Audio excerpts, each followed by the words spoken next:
Assalamualaikum warahmatullahi wabarakatuh. Perkenalkan, nama saya Bagas Dwi Janarko, NIM 2021 B098.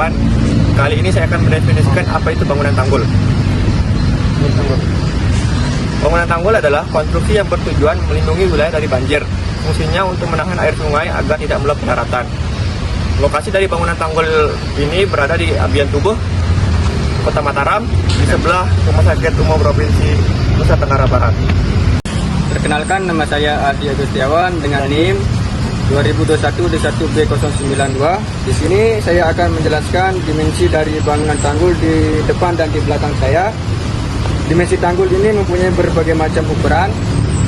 Setelah melakukan pengukuran untuk tanggul di depan saya ini berdimensi dengan lebar atas 35 cm dengan kepiringan sekitar 20 derajat dan tinggi vertikal sekitar 60 cm. Fungsi utama tanggul adalah untuk mengendalikan banjir dengan menahan luapan air sungai, danau, atau laut agar tidak merendam pemukiman dan area pertanian di sekitarnya. Lalu ada macam-macam tanggul, yaitu ada dua macam tanggul, ada tanggul alami dan tanggul buatan.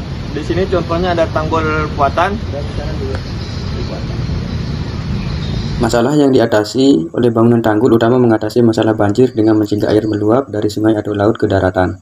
Tanggul berfungsi sebagai penghalang fisik yang menahan debit air besar, melindungi daerah sekitar dari banjir. Masalah umum yang diatasi oleh bangunan tanggul yaitu yang pertama banjir. Tanggul berfungsi sebagai penghalang fisik untuk mencegah luapan air dari sungai atau laut ke daerah sekitar. Yang kedua, erosi pantai, yaitu tanggul dapat membantu melindungi pantai dari erosi akibat gelombang dan arus laut. Yang ketiga, peningkatan kapasitas sungai, di mana dengan adanya tanggul, kapasitas sungai dapat ditingkatkan sehingga dapat menampung debit air yang lebih besar tanpa terjadi luapan.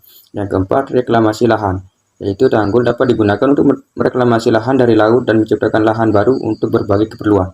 Yang kelima, perlindungan lahan, di mana tanggul melindungi lahan dari kerusakan akibat banjir seperti kerusakan tanaman dan tanah subur. Baik, di sini saya akan menjelaskan tentang langkah perencanaan pembangunan tanggul, yang dimana dalam perencanaan pembangunan tanggul ada berbagai macam tahap yang harus dilalui. Perencanaan pembangunan tanggul melibatkan sejumlah langkah sistematis untuk memastikan tanggul tersebut efektif, aman, dan berkelanjutan. Berikut adalah langkah-langkah perencanaan pembangunan tanggul secara umum. Yang pertama, identifikasi permasalahan dan kebutuhan. Poinnya yaitu menentukan tujuan pembangunan tanggul, misalnya pengendalian banjir, perlindungan pantai, atau irigasi. Yang kedua, studi awal dan survei lapangan. Poinnya survei topografi, geografi, dan hidrologi. Yang ketiga, analisis risiko dan dampak lingkungan. Poinnya penilaian risiko banjir dan dampaknya terhadap masyarakat. Yang keempat, perencanaan teknik atau desain. Poinnya menentukan jenis tanggul, tanah, beton, gabion, dan lain. Menentukan dimensi tanggul, tinggi, lebar dasar, dan puncak, kemiringan lereng. Yang kelima, estimasi biaya dan rencana anggaran. Poinnya penyusunan RAB, rencana anggaran biaya.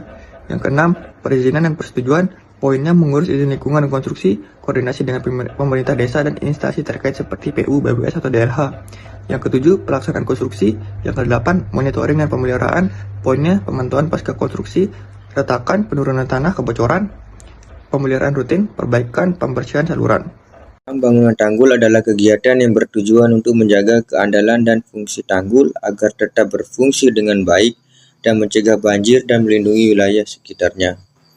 Kegiatan pemeliharaan tanggul secara umum yang pertama itu pemotongan rumput dan penanaman kembali rutin dilakukan untuk menjaga kebersihan dan keindahan tanggul. Yang kedua, perbaikan landutan puncak tanggul. Jika ada landutan pada puncak tanggul, perlu dilakukan perbaikan dengan penambahan material atau penguatan struktur. Yang ketiga, perbaikan bocoran dan rembesan. Ini perlu ada perbaikan bocoran dan rembesan pada tanggul dapat dilakukan dengan pemasangan perbaikan atau dengan penambangan material. Sekian dari kami kelompok Macan yang membahas tentang bangunan pengaman sungai, yaitu tanggul. Sipilumat, jaya jaya jaya.